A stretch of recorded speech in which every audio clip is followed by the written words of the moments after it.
If you're just starting to prep, you can be totally consumed with getting prepared for your family. And let me say this up front, you will never be totally prepared. And that's what the Sensible Prepper channel is all about. Being prepared is a mindset. Being prepared is a lifestyle of self-reliance.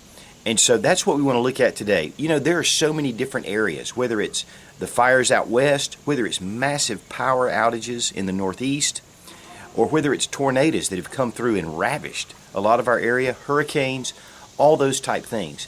I want to address the things that you need if you're at home in a grid down situation and will not only help you to survive, but keep you from making rash decisions in an emergency situation for you and your family.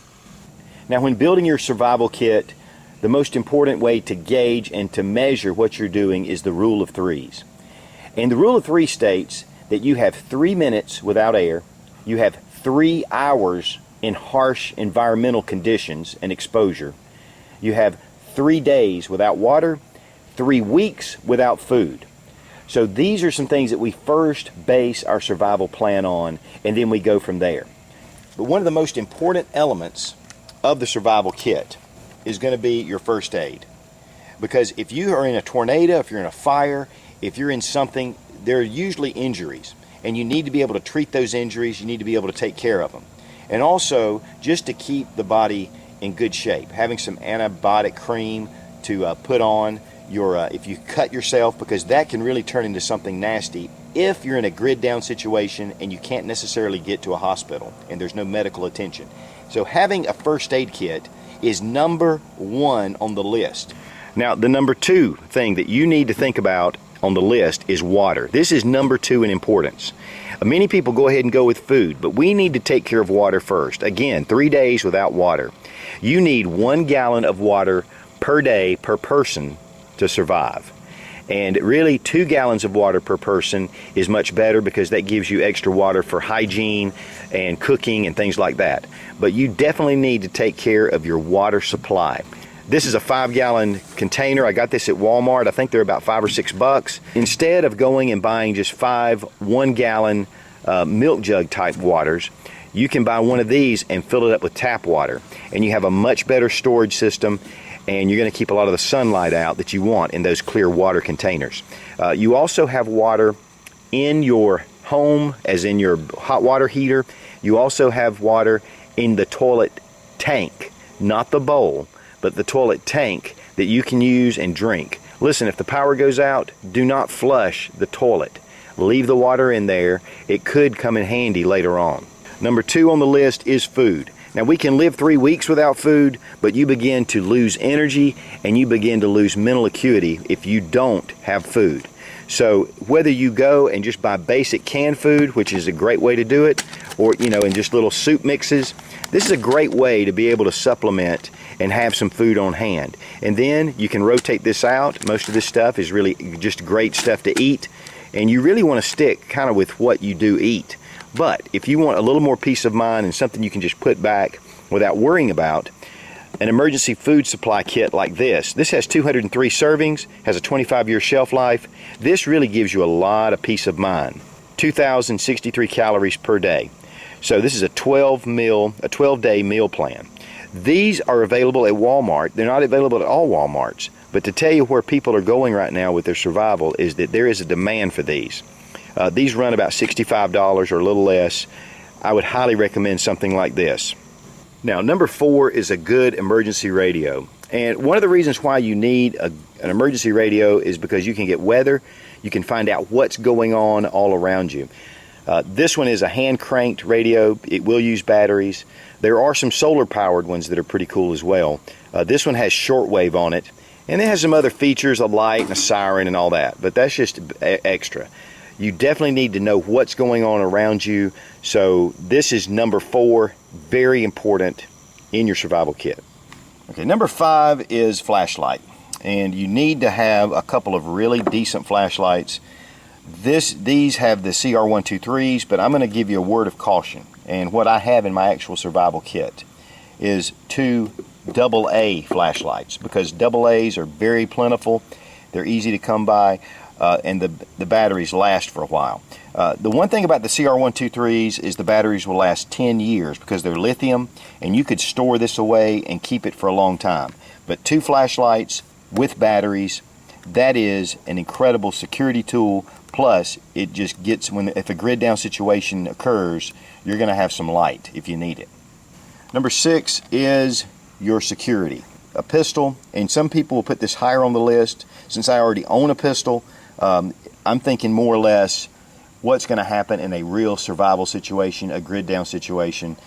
You know, the pistol is great to have, and you're going to need it to protect yourself and your family in a really bad situation. People can get desperate over a long period of time, and you need to be able to protect not only your family and the safety of your family, but also your stores and what you have put aside. You also need an extra magazine and 100 rounds of ammunition minimum. I would definitely up this if I could to 200, but definitely at least 100 rounds. Now, the gun laws in your area may not allow you to have a firearm.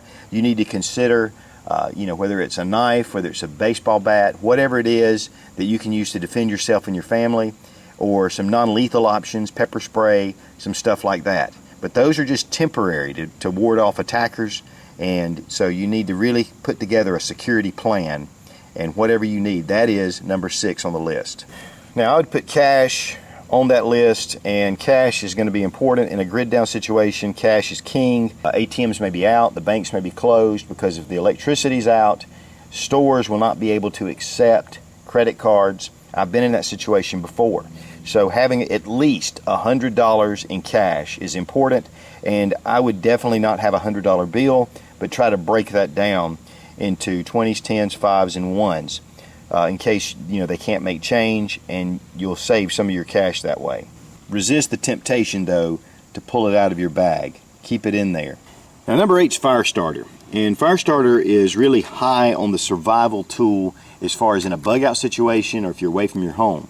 But in your home, fire starting, though, can be important for different situations such as cooking, for lighting, whatever you need. So you definitely need to have some different methods, and this is a lighter, a fire steel, some waterproof matches.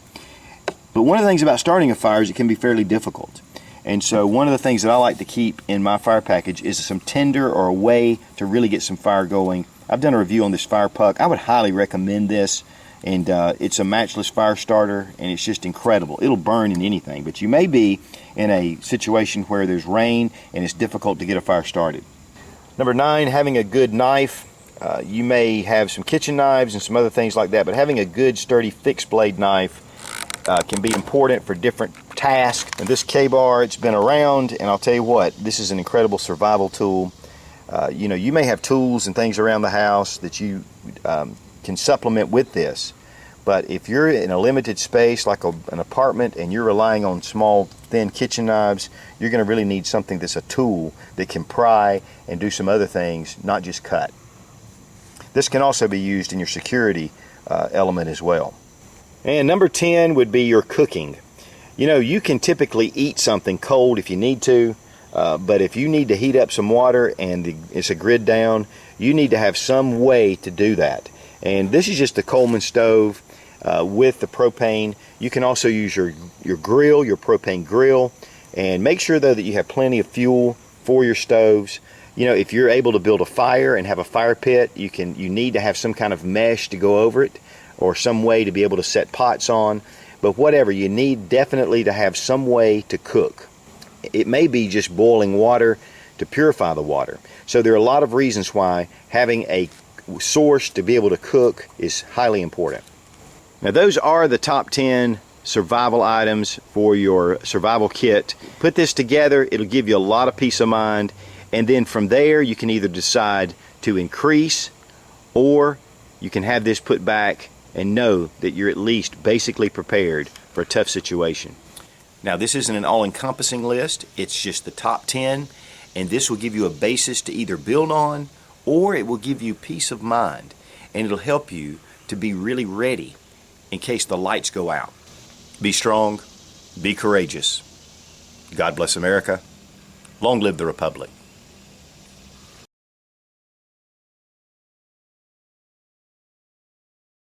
faces a major issue or a major problem